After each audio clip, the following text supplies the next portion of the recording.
Gujarat association of pathologist and માઇક્રોબાયોલોજીસ્ટના 44મા વાર્ષિક સંમેલન 2026માં એક અત્યંત ચોંકાવનારો ખુલાસો થયો છે.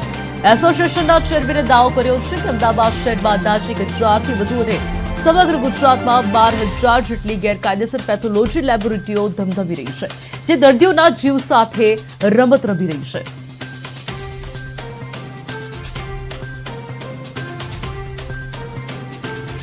અમને એઆઈ સાથે આજે આપણા ત્યાં જે ચીફ ગેસ્ટ હતા નેશનલ મેડિકલ કમિશન એમને આ લાસ્ટ મહિનામાં જ એઆઈ સાથે ટેલિપેથોલોજી ટેલિમેડિસિન જે પરમિશન આપી છે, તો એના લીધે બી સટીક ડાયગ્નોસિસ થશે અને ત્વરિત ડાયગ્નોસિસ એટલે અર્લી ડાયગ્નોસિસ અર્લી ટ્રીટમેન્ટ, જેથી કરીને દર્દીઓને ઓછો હોસ્પિટલ સ્ટે થાય, ઓછી મોર્બિડિટીમાં જલ્દી રોગ પકડાઈ જાય.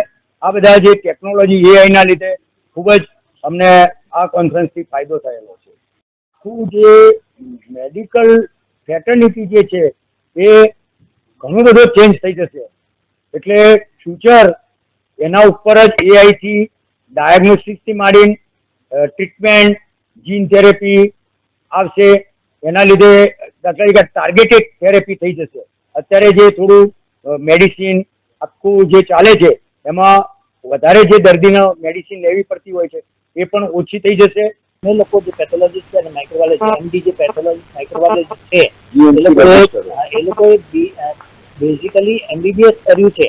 4.5 વર્ષનું કોર્સ એમબીબીએસનો, 1 વર્ષની ઇન્ટર્નશીપ અને પછી 3 થી 4 વર્ષનું સુપર સ્પેશિયલાઇઝેશન ઇન પેથોલોજી અથવા માઇક્રોબાયોલોજી. તો તે કન્સલ્ટન્ટ પેથોલોજીસ્ટ અથવા કન્સલ્ટન્ટ માઇક્રોબાયોલોજીસ્ટ કહેવાય. અમને એઆઈ સાથે આજે આપણા ત્યાં જે ચીફ ગેસ્ટ હતા નેશનલ મેડિકલ કમિશન એમને